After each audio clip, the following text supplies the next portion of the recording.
Principal आदि university के लोग अध्ययन करते थे, बैठ करके सुनते थे। उसके बाद हमारा संपर्क उसी समय से हुआ। बाद में विरक्त होकर के विद्वत संन्यास ले लिए थे, लेकिन विद्वत संन्यास की मर्यादा का पालन करते थे, लेकिन जनता के बीच में इसका वैधानिक नहीं मानने के कारण बाद में बाबा ने जिज्ञासा प्रकट की और दंड ग्रहण किया प्रयाग, और वहाँ विशाल भंडारा हुआ। उसके बाद बाबा हाजीपुर क्षेत्र में नारायणी के किनारे भ्रमण करते थे और मुझे बुलाए। पहला प्रवचन उन्होंने शाहबाजपुर में कराया, बाद में एक जलालपुर में यज्ञ की तैयारी हुई और यज्ञ में मुझे अध्यक्ष बनाया गया और बहुत विशाल यज्ञ रहा, जिसमें धर्म सम्राट स्वामी जी महाराज, शंकराचार्य और भी बड़े बड़े विद्वान पधारे। उसके बाद बाबा की प्रवृत्ति जब सिद्धावस्था में आ गए थे तो इधर लोक कल्याण के लिए कई यज्ञ किए। जलालपुर यज्ञ हुआ और कुल्हाड़ा में यज्ञ कराए और बाकरपुर में, इस्माइलपुर में, ऐसे ही मधुरापुर उन्हीं की प्रेरणा से हम भी यज्ञ कराए। कहने का अभिप्राय है कि कई यज्ञ हुए और बाद में पटना में भी तो बराबर यज्ञ चल ही रहा है। चांदी में वो एक बहुत विशाल यज्ञ हुआ जिसमें 3 शंकराचार्य आए थे और बड़े बड़े काशी भारत के धुरंधर जो विद्वान थे, इस समय वर्तमान में वो लोग नहीं हैं। उस यज्ञ की भी अध्यक्षता किए और सब कार्य किए हैं बाबा। और अंतिम समय में पटना में ही 14 वर्ष निवास किए कैलाश भवन में, और यहीं उनकी सब भूत भविष्य वर्तमान के दृष्टा थे। कुछ कहा करते थे, वो बातें कुछ सत्य हुआ करती थी और जैसा अधिकारी देखते थे वैसा वो उपदेश देते थे। और बाबा के बड़ा घनिष्ठ संबंध था। जिस समय हम चुनाव में रामराज परिषद से खड़े थे तो बाबा वहीं चांदी में बैठ करके हमारा बड़ा सहयोग की और साथ साथ अपने भक्तों को प्रचार में भेजा करते थे। तो बाबा जो वस्तुतः ज्ञानी होते हुए भी माने उनको आत्मबोध था ही। उसके बाद लोक कल्याण के लिए कार्य किए, लेकिन भक्तों के चक्कर में वो काशी जाना चाहते थे, लेकिन भक्तों के चक्कर में नहीं जा सके।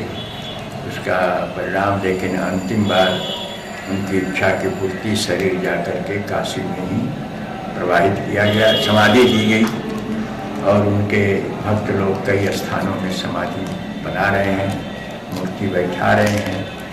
चांदी में बैठ रही है, पटना में बैठेगी और खोड़ी पाकड़ में गुफा में बैठ रही है और कई स्थानों उनके कार्य हो रहे हैं। एक गुरुधाम बनाने की भी योजना लोगों की चल रही है। बाबा धाम जन्मभूमि पर उनके बना हुआ है, वहाँ भी प्रत्येक वर्ष वहाँ यज्ञ होता है और पटना में चलता रहता है। थे ना समान दुख रूप समाना, गलत काम है सांप समाना। ना समान दुख रूप खाना, गलत काम है सांप समाना।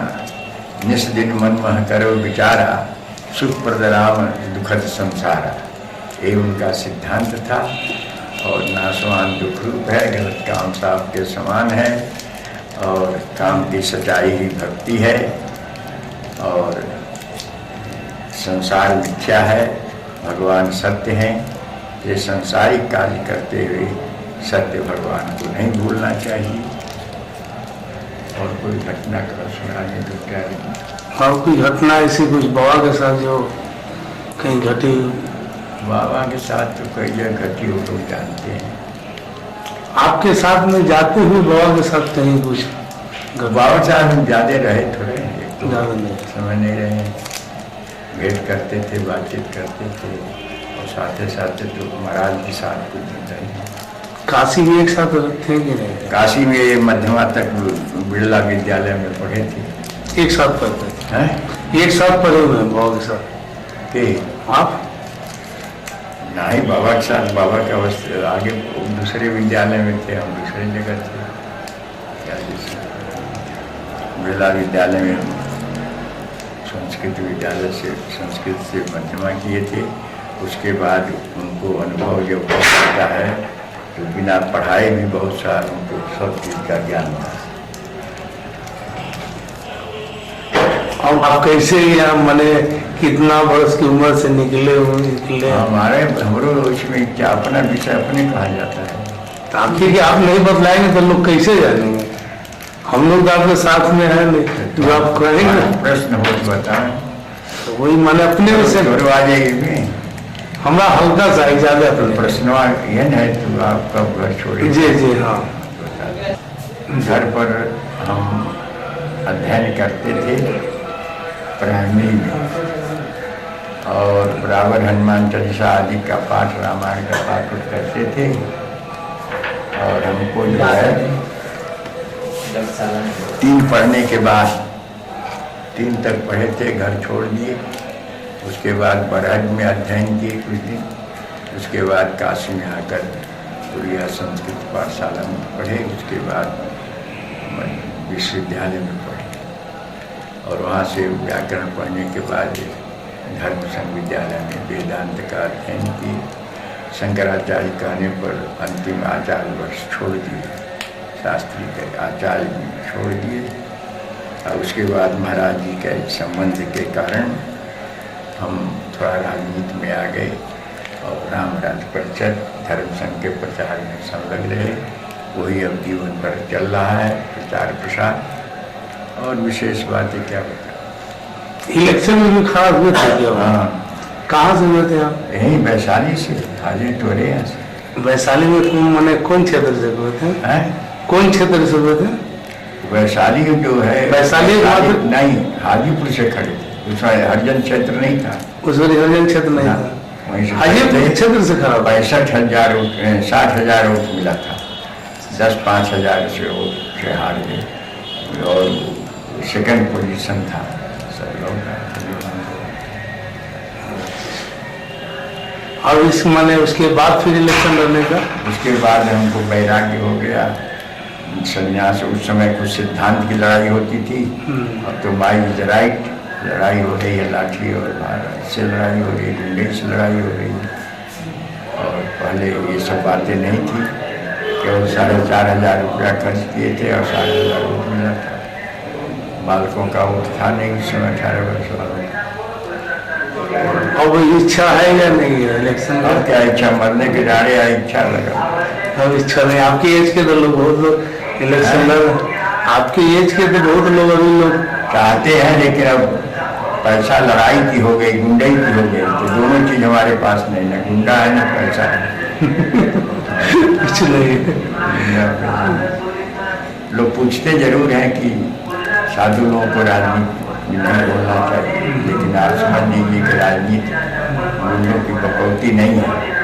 भारत की परंपरा के अनुसार सदा सर्वदा राजनीति में साधु लोग होते थे। शासन कोई करे, अनुशासन साधुओं का होता था। राम शासन करते थे, विश्वामित्र और वशिष्ठ अनुशासन करते थे, है कि नहीं? युधिष्ठिर राज्य करते थे, महर्षि धम्म और विदुर का अनुशासन था। और चंद्रगुप्त राज्य करता था, लेकिन अनुशासन महर्षि चाणक्य का था। और आप जानते हैं शिवाजी उछल कूद राजनीति में करते थे, लेकिन उनका अनुशासन समर्थ गुरु रामदास करते थे। कांग्रेसी लोग भी कार्य करते थे राजनीति में, लेकिन अनुशासन गांधी जी का।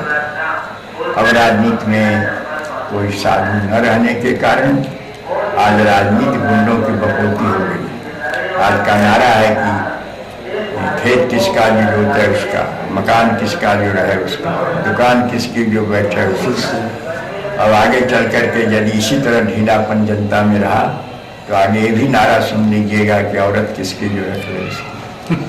आजकल यह सिद्धांत भारतवर्ष में फैल रहा है, और धर्म के विहीन धर्मनिरपेक्ष शासन होने के कारण आज जो देश में उपद्रव हो रहा है, दैवी प्रकोप हो रहा है, अत्याचार, भ्रष्टाचार, पापाचार बढ़ रहा है, हवाला घोटाला चल रहा है, ये सब का कारण यही है कि धर्म नियंत्रित शासन नहीं है। इसलिए जब तक देश भारतवर्ष में धर्म नियंत्रित शासन नहीं होगा तब तक देश का कल्याण नहीं होगा।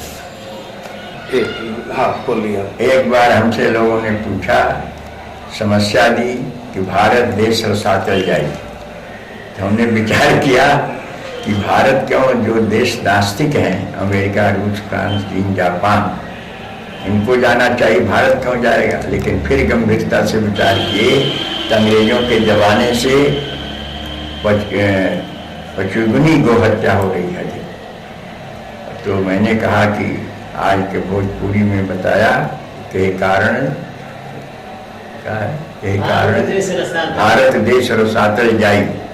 तो मैंने कहा गाय कटाई के चाम बिके और गर्भ निरोध की गोली बिकाई, नसबंदी नया कानून बना, योजना ऑपरेशन लूप लगाई, पाप प्रचंड बढ़े जग में,